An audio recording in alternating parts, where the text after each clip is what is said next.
Les voy a platicar de esta reunión, que por cierto la hace Julio Glockner. Hasta Veracruz, saludos, mi querida Angelina. Muy buenos días.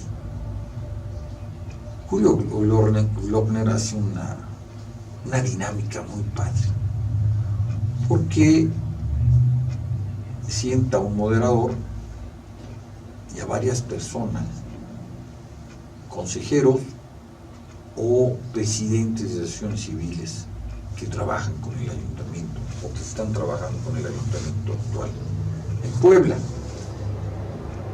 Y lo que hace es que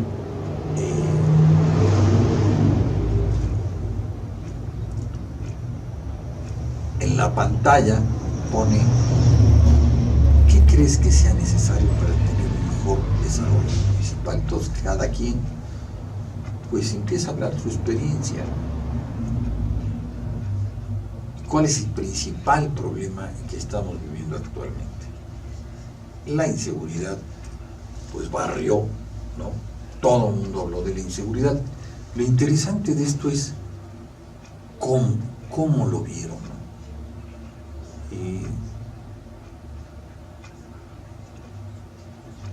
Algo que tuve el gusto de conocer, no conocía yo a la presidenta municipal, y algo que le comenté es: necesitamos alguien que quiera Puebla, necesitamos gente que quiera Puebla.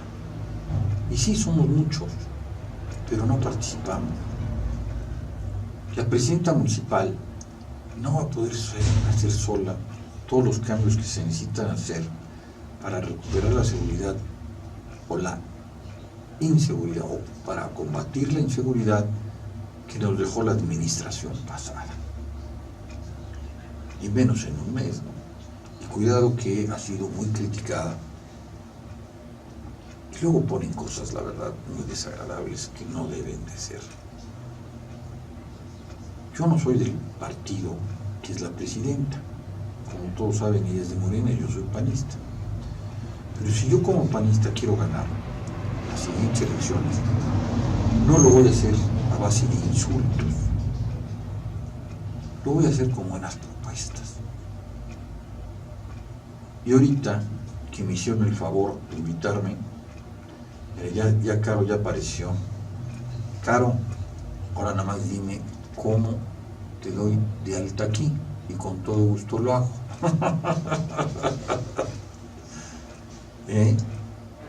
Y con todo gusto te meto aquí al ¿cómo se llama? A la plática. Bueno, déjenme ver cómo le hago para conectar a mi queridísima Caro. Caro, creo que tienes que... A ver, si yo te selecciono aquí, paz, ¿no? ¿Cómo te invito? Ah, mira, aquí dice, aquí, ya lo vi. Ya lo vi. A ver, ya veo. Como que no quiere esto, pero...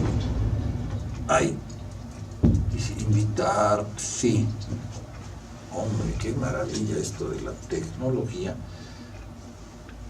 Creo que ya te invité, mi querida Caro. Entonces te digo, si te invitan, pues no me voy a guardar 3 años lo que yo pienso que debe suceder. ¡Caro, ya te conectaste! ¡Qué rapidez! Oye, pero ¿qué crees? No te oigo. Claro, pues no te oigo porque estás... Ahora sí, me voy a poner mi chicharito. Pero ¿qué tal el grito que pegué? Ahora sí ya te oigo.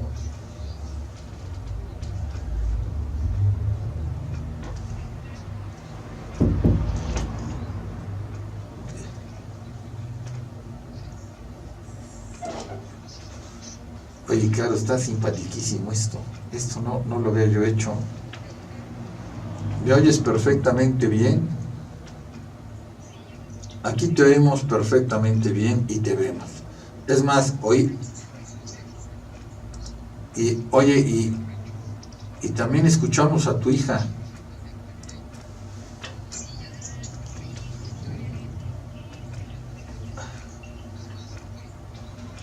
Oímos hasta Sarita.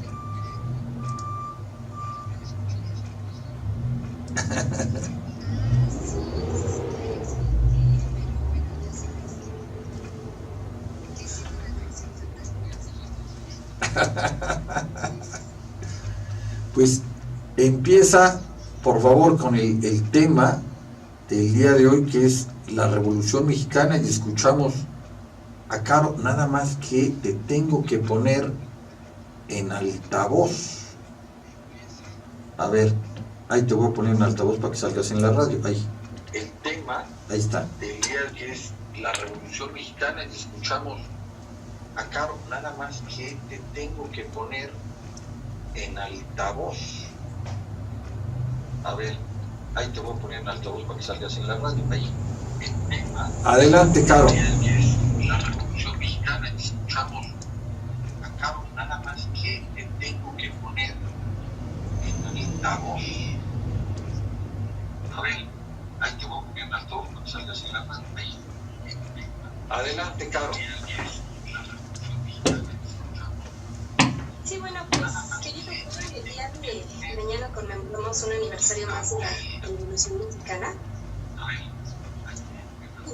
Y bueno, pues de entrada recordemos que la revolución inicia no el 20 de noviembre, que es la fecha en la cual se conmemora.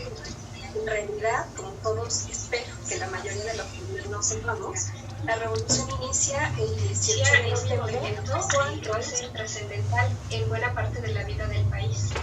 Hablar de revolución en México es distinto a hablar de revolución en otras latitudes del mundo.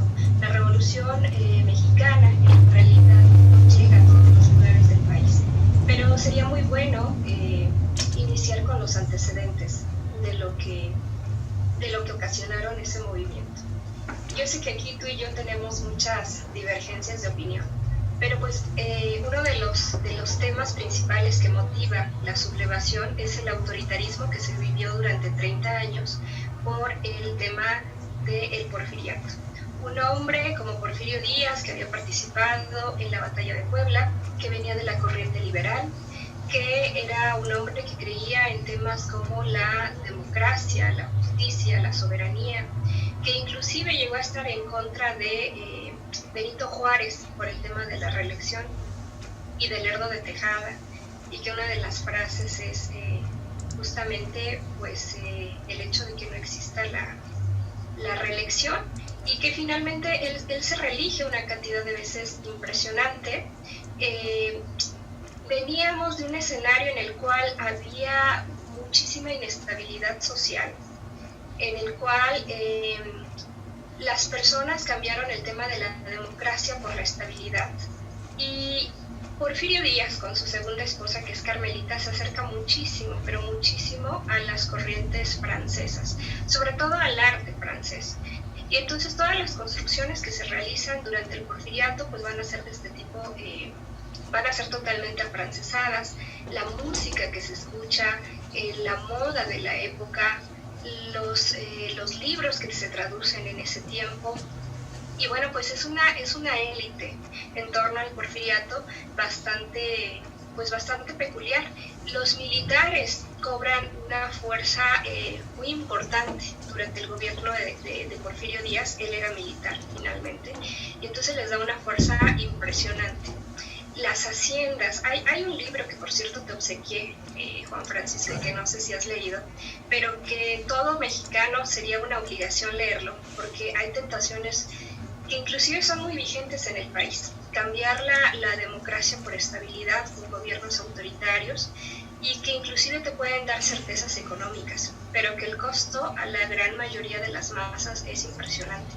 Este libro ojalá lo puedan leer nuestros amigos que nos hacen favor de escucharnos y de vernos, que se llama México Bárbaro. Lo realiza un estadounidense que se hace pasar por un empresario y que se va a ver cómo funcionan todas las haciendas indigeneras en la zona del sur del país. Y en ese libro te detalla pues cómo los yaquis en el norte del país fueron despojados de sus tierras, cómo eran pues torturados hasta la muerte, el lapso de vida que tenían, que no pasaba de más de un año, cómo las mujeres eran casadas con chinos, las familias eran separadas, unas cosas tremendas. Los hombres, niños, mujeres que se oponían pues eran terriblemente torturados, y todo esto en nombre del progreso económico. esto que hoy sería el equivalente a una serie de violaciones a los derechos humanos, pues francamente inadmisible. Todas estas circunstancias ocasionan que finalmente esto sumado a pues al no acceso al poder, hace que ciertos grupos de la clase media alta y alta comiencen a estar pues totalmente en contra del porfiriato. En 1908, me parece, Grillman viene a realizarle una entrevista de la revista Pearson's Magazine de Estados Unidos a Porfirio Díaz, y Porfirio Díaz dice que va a convocar elecciones para 1910, y eso abre las puertas hacia el partido antirreeleccionista. Finalmente recordemos que ya muchos habían estado en contra del porfiriato, como los hermanos Flores Magón y muchos otros, y que habían sido pues terriblemente perseguidos y con unas condiciones de presos políticos que siguen vigentes tristemente hasta el día de hoy. Bueno, pues en este contexto, el partido antirreeleccionista elige a un candidato que es de clase alta, de clase media alta, que va a ser Francisco I. Madero. Francisco I. Madero es un personaje que publicó inclusive un libro acerca de la importancia de la elección de 1910, que se encuentra en contra de este autoritarismo de Porfirio Díaz, y que piensa ser un candidato contendiente para esta elección. Pero van a ocurrir cosas muy peculiares. Aunque en el discurso Porfirio Díaz ha dicho que quiere dejar el poder, en la vida real pues no está muy convencido y prácticamente se arrepiente. Así es que el día de la elección, este hombre, Francisco I. Madero, es encarcelado y lo llevan justamente a lo trasladan, porque no lo capturan en San Luis, pero lo llevan a una prisión en San Luis, y desde San Luis redacta el Plan de San Luis.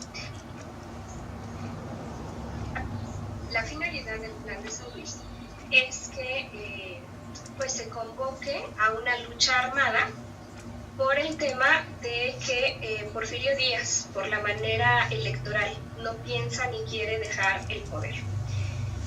Por eso es que nosotros conmemoramos el 7 de noviembre, porque la fecha que propone Francisco I. Madero para ese levantamiento es justamente el 20 de noviembre. Él se va hacia el norte buscando personas, buscando armamento, pero también tiene simpatizantes en el centro, sur y sureste del país, y entre ellos destacan los hermanos Cerdán. Decíamos entonces que los hermanos Cerdán comienzan a almacenar arsenal en su casa, son descubiertos, y finalmente la revolución estalla el 18 de noviembre de 1910, justamente en esta ciudad, en la ciudad de Puebla. Francisco I. Madero finalmente no tenía una gran legión, y entonces tiene que unirse a hombres que sí han estado y que sí tienen personas que lo sigan para poder derrocar el porfiriato. Y entonces se une o les pide unirse, mejor dicho, a Francisco Villa, el Centauro del Norte, a Emiliano Zapata y a Pascual Orozco. Y a cambio de esto les hace distintas promesas, como el tema de revisar la explotación que hay hacia los obreros, que existan salarios más justos, más dignos, regresar las tierras a los campesinos, en fin, una serie de condiciones que ellos, siendo de clases populares, estaban pidiendo en ese momento. No fue tan difícil en términos generales vencer, por así llamarlo, al ejército porfirista. A mí me parece que Porfirio Díaz tomó una decisión muy sabia, porque venía ya de su ejército, el ejército mexicano, venía ya de algunas derrotas, sobre todo con Francisco Villa, y de manera muy hábil, Porfirio Díaz, en nombre, al menos eso dice él, de la estabilidad del país, si el problema es él decide renunciar. Algunos historiadores, y yo coincido con ellos, es que él prefiere renunciar al hecho de haber vencido al ejército mexicano porque no pintaba bien el escenario después de las derrotas que había venido teniendo pues, dicho ejército. Y entonces se va a vivir a Francia. Hay fotografías muy interesantes de la época, Juan Francisco, que tú las habrás visto, en el cual pues, la clase alta de México lo va a despedir en medio de llanto, en medio de una serie de sentimientos encontrados. Muchos mexicanos deciden irse a vivir con él a Francia, bueno, no con él a su casa, sino mudar su lugar de residencia a Francia, porque no pueden entender México sin el porfiriato, sobre todo porque el porfiriato les había dado una estabilidad que no habían tenido en otros gobiernos, un enriquecimiento que no habían tenido en otros gobiernos, y de alguna manera una complicidad para todos estos abusos que no habían tenido en otros gobiernos. Así es que el porfiriato pues marca toda una época. No vive muchos años Porfirio Díaz en Francia, se muere prácticamente a los 3, 4 años, y algunas familias deciden quedarse en México. Se convocan a las elecciones y bueno, pues finalmente queda ahora sí Francisco I. Madero. Cuando Andrés Manuel López Obrador dice que admira a Francisco I. Madero, a mí de manera personal me hace muchísimo ruido, me da un poco la duda si realmente conoce todas las facetas de este personaje. Por la política, Juan Francisco, no se hace con buenas intenciones, la política se hace con acciones. Y en esas acciones, todo político debe asumir que no puede quedar bien con todos los integrantes de una sociedad y que debe priorizar. Debe priorizar hacia quién o hacia quién quiere servir. Y ese fue un error muy grave que cometió Francisco I. Madero. Francisco I. Madero no quiso quedar mal con nadie y terminó quedando mal de alguna manera con todos, sobre todo con él y con sus convicciones. Francisco I. Madero, las promesas que le hizo a Pascual Orozco, a Francisco Villa y a Emiliano Zapata, pues las hizo a un lado. No mejoró la vida ni la condición de absolutamente nadie, rompió sus promesas. Inclusive, pues Emiliano Zapata y Pascual Orozco se levantaron en su contra. Y algo terrible que hizo Francisco I. Madero, y que esto debiera ser un ejemplo hacia el gobierno actual de Andrés Manuel López Obrador, es que de alguna manera era un porfiriato con un nuevo presidente. Es decir, no movió a los porfiristas que concentraban las decisiones importantes del país. Muchos gobernadores porfiristas siguieron en sus puestos, muchos servidores públicos siguieron en sus puestos, y había un malestar por aquellos grupos revolucionarios, insisto, pues que esperaban un cambio, y de buena parte de la sociedad se comenzó a rodear de porfiristas, y comienza el tema de la decena trágica, en el cual participa el sobrino de Porfirio Díaz, que su gran mérito es ser su sobrino, Félix Díaz. Está el general Dragón, está también la influencia más adelante del embajador de Estados Unidos, y hay una figura que se vuelve una figura central por el maquiavelismo con el cual actúa. Todos ellos son bastante maquiavélicos, pero finalmente pues este personaje que es Victoriano Huerta. Francisco I. Madero tenía varios hermanos, uno de ellos Gustavo Madero, que alcanza a darse cuenta de lo que está pasando, le advierte a su hermano y le dice: oye, Francisco, pero ¿de quién te están rodeando? ¿De quién te estás rodeando? O sea, no puedes tener a tus enemigos aquí. Resulta que te están traicionando, y yo tengo evidencia, porque me han entregado evidencia de que están planeando un golpe de Estado, y ese golpe de Estado de alguna manera está siendo maquinado por Victoriano Huerta. Francisco I. Madero, estando ahí su hermano Gustavo, manda a traer a Victoriano, le pregunta si es verdad lo que le está diciendo Gustavo. Por supuesto, Victoriano lo niega, le dice que él sería incapaz, que él nunca le daría un golpe de Estado, y Francisco I. Madero sobrepone la voz de Victoriano Huerta por encima de la de su hermano. Este hecho va a ocasionar que Victoriano Huerta le tenga un resentimiento tremendo hacia la figura de Gustavo Madero, y también sabe que cuenta con la confianza del presidente de la República. en 13 días, básicamente 12, 13 días, se decena el tema en febrero, la decena trágica, que termina finalmente con la aprehensión de Gustavo Madero, que es el presidente, y del vicepresidente, que va a ser José María Pino Suárez. Antes de eso es capturado Gustavo Madero, el hombre que todo el tiempo le advirtió a Francisco de la traición que estaban hurgando en su contra desde Palacio Nacional, y pues Gustavo es terriblemente torturado por órdenes de Victoriano Huerta. Es un hombre que sufre muchísimo, las torturas que le hacen durante muchas horas pues son tremendas, y bueno, pues finalmente terminan asesinando sin torturar, a ellos no los torturan, a Pino Suárez y a Francisco Madero. Esta revolución se extiende durante muchos años, Juan, porque va a haber una época en la que el tema del poder y de las traiciones va a jugar un papel central.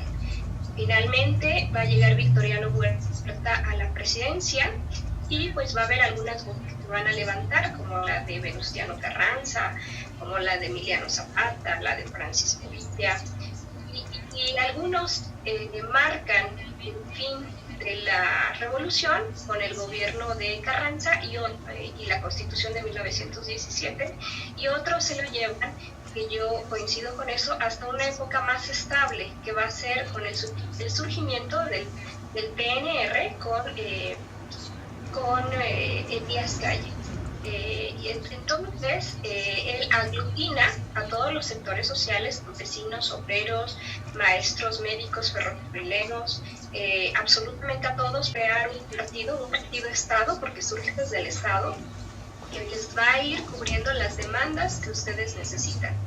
Y entonces, bueno, pues ahí vamos a terminar, por así decirlo, esta época tan turbulenta de la Revolución Mexicana. Una revolución, Juan, que insisto, no llegó a todos los lugares del país. Hay lugares donde las injusticias siguieron vigentes y siguen vigentes hasta el día de hoy. Pensemos en estados como Chiapas, como Guerrero, como Michoacán, como la propia Puebla, como Oaxaca, en los cuales los abusos de los terratenientes, pues en muchos lugares persisten hasta el día de hoy. Pero bueno, pues la parte que hay que conmemorar, porque no es una celebración, es una conmemoración, es el hecho de que Puebla, en medio de ser una ciudad tan conservadora y con tantos matices, ha dado vida a una cantidad de personas valientes, congruentes, llenas de principios impresionantes, como en este caso fueron los hermanos Cerdán. Y yo creo que una buena forma de conmemorar esta fecha pues es tal vez leer un poco de la historia, y también si alguien quiere y puede darse una vuelta por el hoy Museo de la Revolución, y más que eso, pensar qué era lo que a ellos los movía. Y lo que a ellos los movía, Juan, era el amor hacia el país.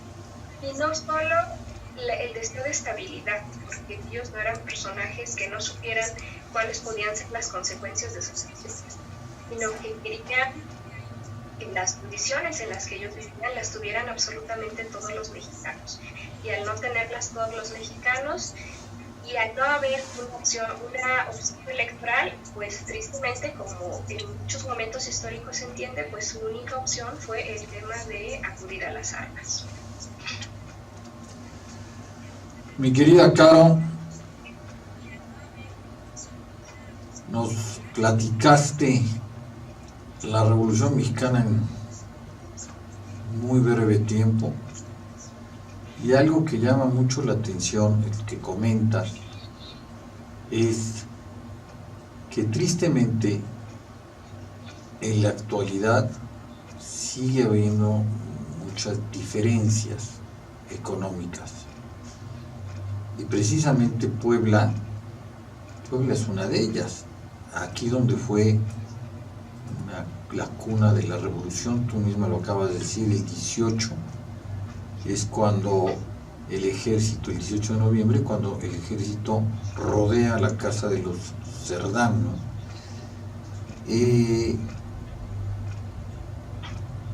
En Puebla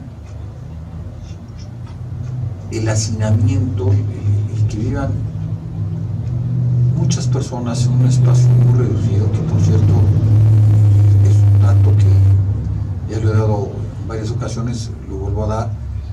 Puebla es de los primeros lugares donde hay mayor hacinamiento a nivel nacional, ¿no? O sea, hay un número muy elevado de personas viviendo en una pequeña vivienda. Ya vivimos una revolución, nadie quiere volver a vivir eso. Tenemos que hacer que se mejore la calidad de vida de los poblanos y de los mexicanos. Mira, querido Juan, yo creo que la revolución nos deja muchas enseñanzas y una de ellas es el hecho de que los políticos deben aprender que cuando se viene ya de un cansancio social de tantos años en el cual las condiciones son de alguna manera ya insoportables, ellos prefieren morir en la lucha a seguir conservando una vida de esclavitud, porque era lo que tenían básicamente para prolongarla para las siguientes generaciones. Recordemos el tema de las tiendas de raya y de las deudas, pues que eran prácticamente interminables. Entonces, muchas veces, Juan, muchas veces tanto analistas nacionales como internacionales se han preguntado qué es lo que ha evitado que México caiga en un estallido social. Y yo creo, Juan, que una de las cosas que ha evitado que México caiga en un estallido social es que todos libramos luchas fragmentadas. De alguna manera, de manera afortunada, Juan, porque si en México existiera unidad para librar batallas, créeme que hace mucho aquí, en este país, se habría librado ya un estallido social debido al cansancio que hay de tantos sectores. Y aquí los medios de comunicación, sobre todo los medios oficiales, Juan, han tenido mucho que ver. Afortunado o desafortunadamente, la televisión abierta mexicana tiene una línea muy clara, y es que el mexicano no piense, que el mexicano no analice, que el mexicano no relacione, que el mexicano no correlacione y que el mexicano crea que todo de alguna manera es producto de cuestiones prácticamente personales. Si el mexicano o si los mexicanos fuésemos un poquito más instruidos, supiésemos un poco más de historia, pues nos daríamos cuenta que las cosas son estructurales y que hay que tener una participación activa en la vida política del país y que hay que pedir rendición de cuentas. Ahí te doy toda la razón. ¿Perdón? Te doy toda la razón, la participación social. Pero no una participación por el hecho de decir hoy quiero salir y quiero participar, sino una participación finalmente informada, Juan Francisco, porque creo que los mexicanos de entrada nos hace falta mucha información, nos hace falta ver nuestro reflejo en muchos países latinos, porque lo que vivimos en México no es exclusivo del país, Juan. Finalmente, pues padecemos muchos de los países de América Latina circunstancias muy parecidas y que no solemos correlacionar, insisto, pero que regresando al punto de la revolución, los gobernantes actuales deben tener claro, y hablo específicamente de los de Morena, que han sido elegidos porque hay un cansancio social tremendo y que se está considerando que ellos pueden ser el parteaguas para decir las cosas pueden ser diferentes. Si los gobiernos de Morena, Juan Francisco, a nivel federal, a nivel estatal y a nivel municipal, se comienzan a rodear de las mismas personas que estaban antes, son muy malas señales, porque entonces significa que el sistema seguirá exactamente igual, solo que ahora con un nuevo eslogan de partido. Entonces ahí habría que retomar la historia para no cometer los mismos errores. Completamente de acuerdo contigo. Tristemente no aprendemos del pasado.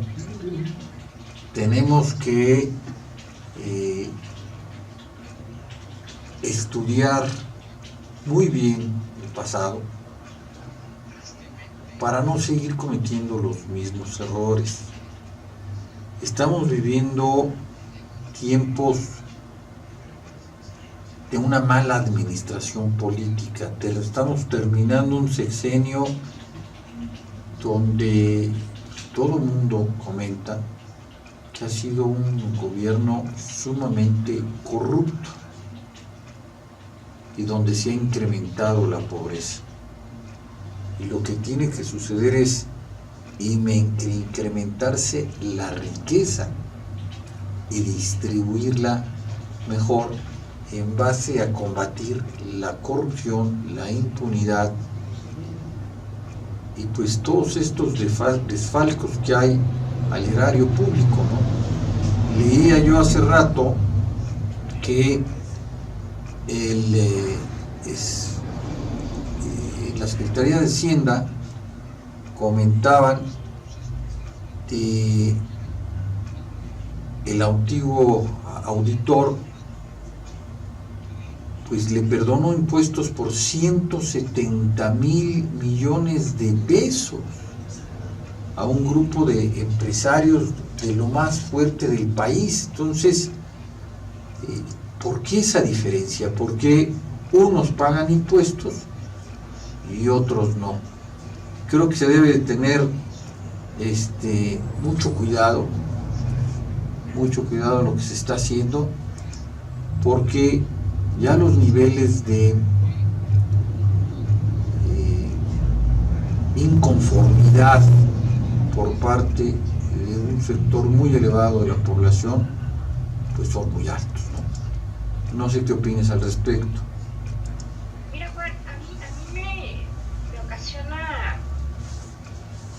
no alcanzo, te soy honesta, no alcanzo a ver qué está pasando en torno al país, porque hay como muchas cortinas de humo, Juan Francisco. Están pasando cosas realmente graves. La inseguridad se ha desatado de una manera impresionante.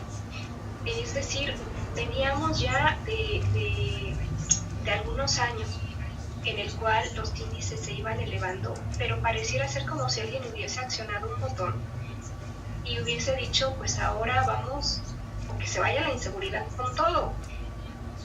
Y va más allá de si los gobiernos actuales quieren o no frenar la inseguridad. Pensemos que ellos están llegando, que ellos en este momento están viendo cómo reaccionar ante situaciones tan graves como estas, pero hay un deseo de desestabilidad en el país muy fuerte, Juan Francisco. No sé si solo es mi percepción. A mí me preocupa mucho esto que leo en las notas de esta semana de todas las comunidades desplazadas, Juan Francisco, la cantidad de personas desplazadas en el país por temas de proyectos que son muy graves en el estado de Guerrero. Vaya, no puede ser que las personas tengan que salir del país y que sea un tema de alguna manera totalmente irrelevante. ¿Qué está pasando, Juan? ¿Qué grupos se están moviendo? ¿Cuáles son los intereses? ¿Por qué los medios oficiales de comunicación están priorizando otros temas para generar polarización y no se están centrando en temas tan trágicos? Porque es una tragedia humanitaria la que estamos viviendo en el país, en nuestro propio país, con nuestra propia gente. ¿Cómo es posible la indiferencia tan terrible con la que se ha vivido el tema del huracán Huila en Nayarit? ¿Qué está pasando, Juan Francisco? ¿Quiénes están viendo beneficiados y hasta cuándo como sociedad pues vamos a seguir soportando todo este tipo de indiferencia, de corrupción que hay aquí? Coincido contigo. ¿Cuál es el objetivo, no? O sea, ¿cuál es el objetivo de desestabilizar de esta manera a los gobiernos? Y comentaste algo que me llama mucho la atención y que se está viendo en la actualidad. No sé si lograste alcanzar a ver la noticia que sacan en Guerrero, precisamente, tú mencionaste Guerrero, cómo regresan a toda una comunidad, a su pueblo, con la policía y el ejército custodiándolos, porque los habían sacado de esa comunidad ¿Qué lograba el crimen organizado al sacar a esta gente de esta comunidad? El tomar el control de, estoy haciendo una pregunta al aire, ¿no? De la siembra de amapola o de qué se trata, ¿no? Hay mucha información que no tenemos. Los medios profesionales en este país pues dicen lo que el gobierno quiere que escuchemos. En algunos casos ya se están abriendo, no todos, pero nos estamos enterando a cuentagotas de la realidad, cuál es el fondo de todo esto, ¿no? Hay estados que están pues en una situación de que el crimen organizado tiene una gran injerencia en la administración de ese estado, ¿no? ¿Cómo se llegó a esto? ¿Quién lo permitió? Y que aparte, pues por supuesto, pues es un gran negocio para unos cuantos. Fíjate que en una reunión que tuvimos el viernes, los consejos ciudadanos, asociaciones civiles y presidentes de colonias, yo estoy muy metido, a mí me gustan mucho los números, ¿no? Y les tocaba yo el tema del Producto Interno Bruto y de la población económicamente activa, ¿no? Que había que ver, que yo creo que muchos presidentes municipales no tienen idea, ¿qué sector es el que produce dinero? ¿No? Para poder el presupuesto enfocarlo, ¿no? Y generar más ingresos para todos los poblanos. Pero al mismo tiempo también hay que ver qué sector produce más empleo, ¿no? Porque ahí es donde nos estamos perdiendo. Cuando tú te sientas en alguna reunión y les dices, es que un porcentaje muy elevado de los poblanos, casi el 30%, siguen viviendo del campo, no lo creen. O sea, el generador de empleos número uno de Puebla es el campo. Entonces, si tú abandonas el campo, generas pobreza. Si generas pobreza, pues estás dándole al crimen organizado, ¿no? Pues recursos humanos para poder crecer, porque lo que tú no estás haciendo lo van a hacer ellos van a llegar a las comunidades y van a construir casas y les van a dar calles y les van a dar trabajo y ya tienen un ejército ahí de una forma ilegal, pero provocado por la pésima administración de los presidentes municipales y de los gobernadores de los estados, ¿no? Mira, yo creo que el reto que tiene el nuevo gobierno que está a nada de entrar, Juan Francisco, el día de hoy es 19 de noviembre. Sí, ya nada. Estamos básicamente a 11 días de que entre el gobierno de Andrés Manuel López Obrador, pues estemos que en materia de seguridad, en materia de combate al crimen, pues realmente se haya puesto las pilas y esté bien asesorado, porque el reto que tiene Juan, y esta es una opinión personal, desde mi punto de vista no se va a resolver en estos 6 años. Es un reto monumental y pues vamos a ver cuántos años no nos va a costar esto en el que estamos metidos, Juan Francisco, sobre todo porque todo el mundo ha querido atacar de manera inmediata lo que ocurre, pero no las causas. Pareciera ser que el tema de lo que origina todo esto no se ve o no les importa o no sé qué ocurre, Juan Francisco. Pero aquí hay una cuestión que también me parece es nuevamente estructural, mientras los temas que tú has mencionado, has señalado con mucha precisión, como lo son el desempleo, como lo es el tema de la mala distribución de la riqueza, como es el tema de la corrupción, mientras todo esto, la complicidad, Juan Francisco, bueno, pues vamos a esperar a un futuro muy distinto al que tenemos el día de hoy.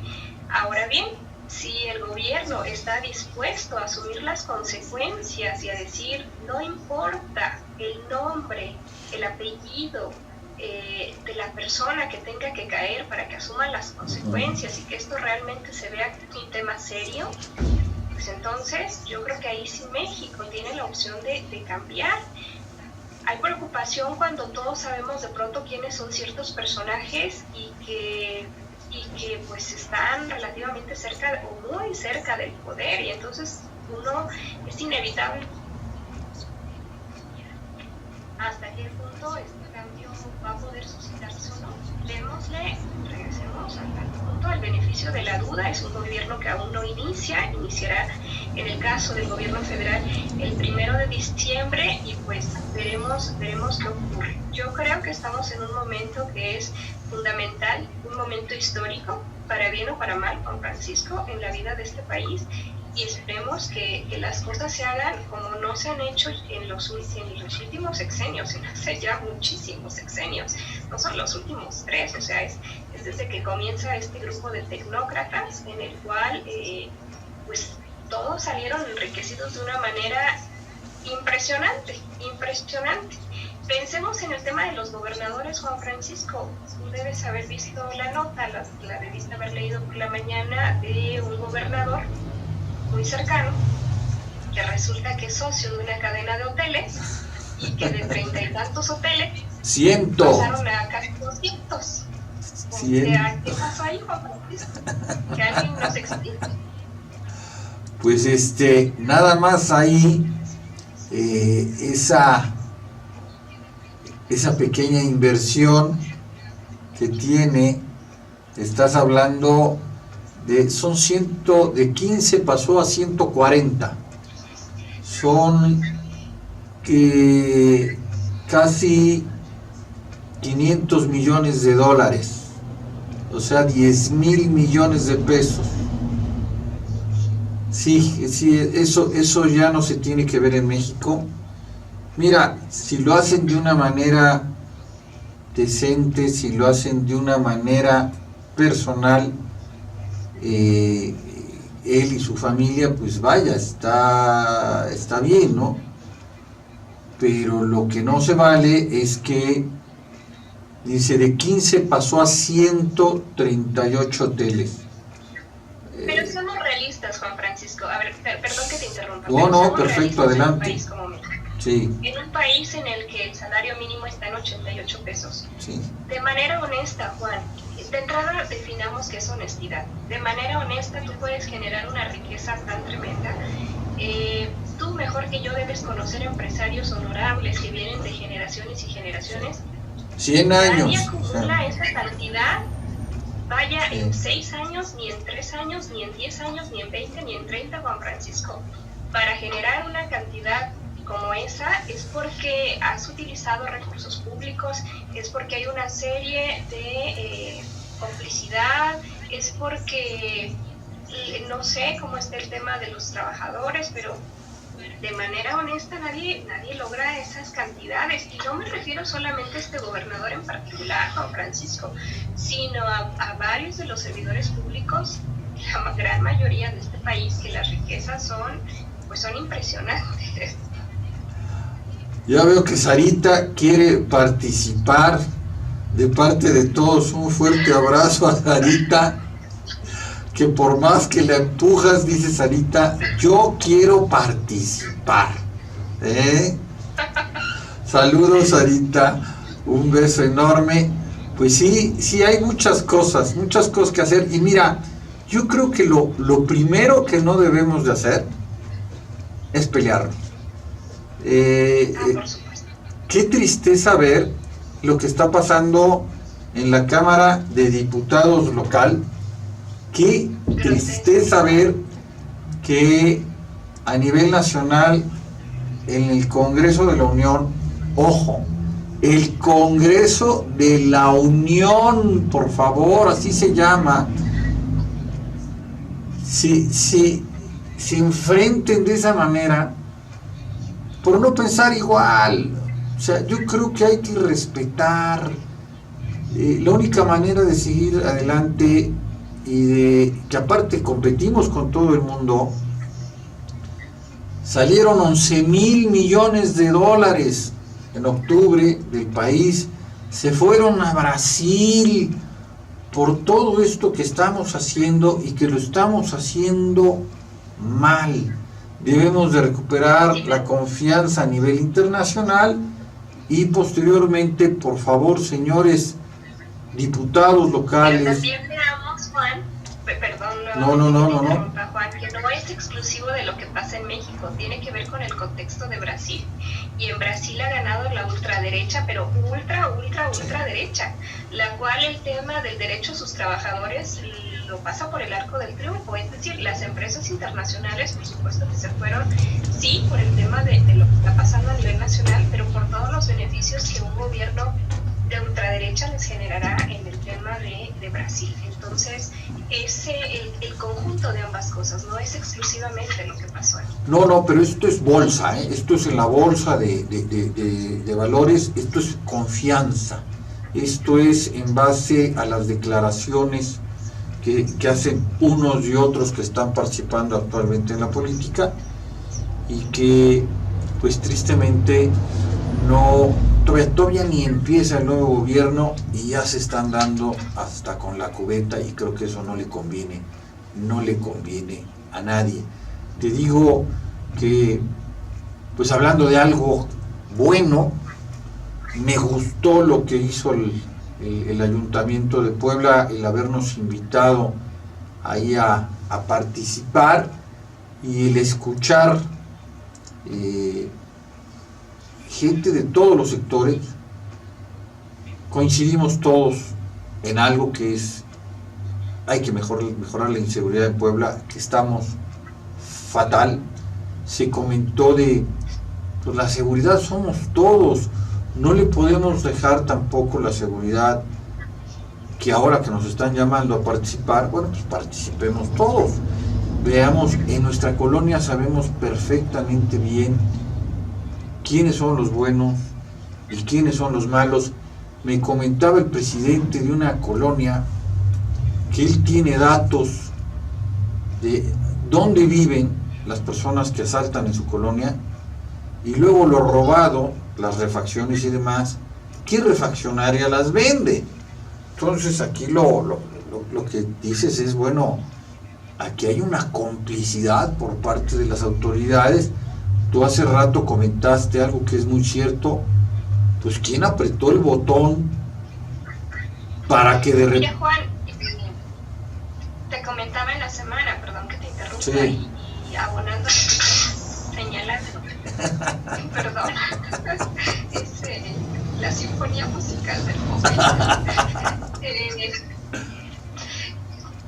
Fíjate que por una cuestión personal tuve que acudir esta semana a la fiscalía.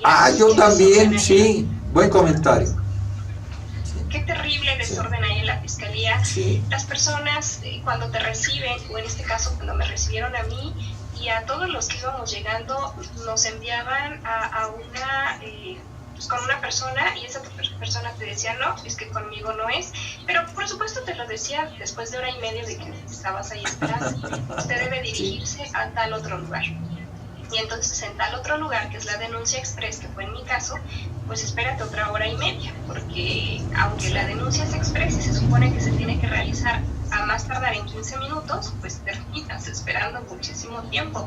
La verdad es que la persona que me atendió, que es un jovencito, muy amable, bastante bien el trato y demás, pero sí el Ministerio Público y otras personas por ahí que son las encargadas oficiales, no sé, Juan Francisco, qué esté pasando, pero la parte más grave, Juan, es que yo por lo que iba, que era por un tema de reposición de placas, era de risa, Juan Francisco. Las personas que estaban ahí era porque las acababan de asaltar con armas, con armas, tal cual.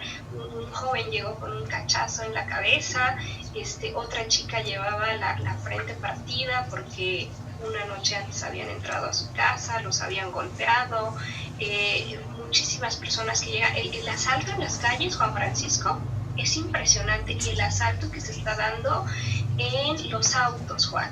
El hecho de que ya te asaltan en los semáforos y te tocan tu ventanilla y alguien ya te está asaltando. Estuve un lapso de 3 horas y en esas 3 horas pues vi recorrer a prácticamente 20-25 personas en condiciones pues muy serias, Juan. ¿Qué está pasando? ¿Quién quiere desestabilizar el gobierno municipal? Porque, perdón, pero esto no lo ocasionó Claudia Rivera. Ella no llegó y dijo, por favor, ahora todos son libres de hacer lo que quieran. Alguien con muy mala intención, Juan, está queriendo hacer ver como que el gobierno entrante no tiene la capacidad. Y la pregunta es, aquí hay, insisto, un lapso histórico en el que el crimen vino en ascenso, pero que ahora se desató de una manera impresionante. Tú ya también lo debiste haber mencionado, Juan. Tú conociste en esta semana de manera personal a Claudia Rivera y podrás saber que esto que muchas personas argumentan que es una persona que no está preparada y que no sabe cómo gobernar, pues dista mucho de la realidad. Es una persona que está intentando rodearse de las personas, está intentando saber cómo hacer las cosas, pero aquí hay algo que es importante. Ella juega limpio.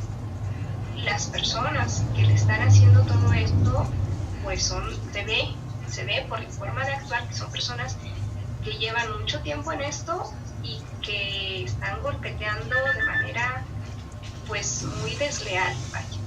Oye, ¿no te pasó cuando estuviste en la fiscalía? Yo también tuve que ir por un acta de un fraude, a levantar un acta de un fraude, que primero no te querían aceptar levantarte el acta, que te convencían para que mejor te arreglaras con la persona con la que habías tenido problema. Y posteriormente también me llama mucho la atención, a mí me pasó lo mismo que a ti, no vi tantas personas golpeadas, pero me tocaron, yo estuve 2 horas, lo mío fue un poquito más rápido porque fue muy, muy temprano, y las 2 personas sangrando. O sea, las 2 personas llevaban llevaban sangre seca de los golpes que habían recibido, y las 2 habían sido asaltadas. Y qué bueno que lo mencionas, Juan, porque creo que la Fiscalía debe tener 2 departamentos que son imprescindibles. Uno en materia de primeros auxilios y otro en materia de ayuda psicológica, de apoyo psicológico. No para que lleven un tratamiento, sino como manera de contención. Porque si realmente las cosas que se están viviendo en el Estado son serias y las personas de pronto colapsan ahí y no hay nadie que las pueda contener. Mientras están redactando la serie de hechos, pues recuerdan, ¿no? Lo difícil del momento, o está muy reciente, o lo que sea. A mí no me pasó, Juan, pero sí le pasó a la señorita que iba delante de mí. Ella llegó y le dijo a la persona, le dice, bueno, ¿usted por qué está aquí? Ella dice, porque asaltaron mi casa. ¿Y qué se llevaron? Pues se llevaron todo lo valioso, ¿no? ¿Y cuándo fue el asalto? El miércoles. Oiga, señorita, pero hoy es sábado. ¿Qué viene a hacer usted aquí en sábado? Y la señorita dice, pues es que trabajo, no pude venir antes. No, pero ya para qué viene, usted ya debe haber movido las cosas, ¿no? Ya debe haber intentado acomodar, pues sí, no iba a dejar como estaba. No, pues ya para qué, ya no tiene caso.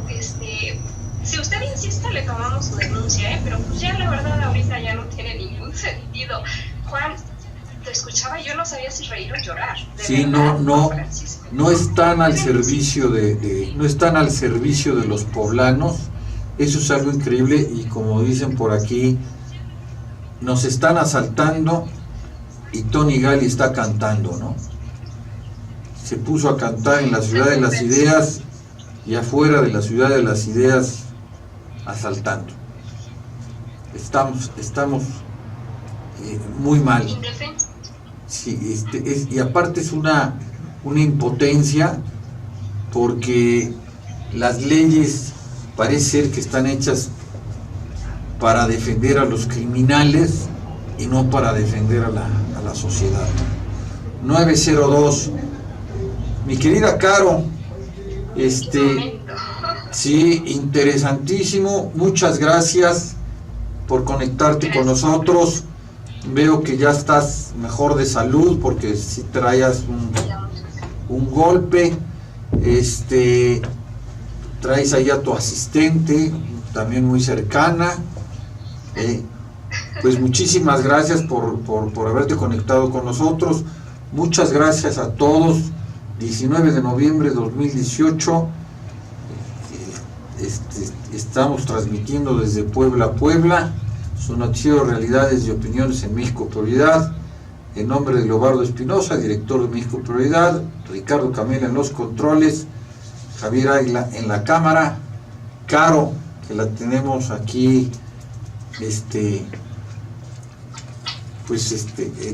en video, que se conectó con nosotros y nos dio una cátedra del Día de la Revolución. Les damos las gracias por escucharnos el día de hoy. Perdón a los que no saludé. Ahí está ya Sarita. Que tengan una excelente semana. Soy Juan Francisco Menéndez Priante, su servidor. Cuídense mucho. Están asaltando. Tengo playera de papá. Me parece perfecto. Ya hasta se despidió Sarita.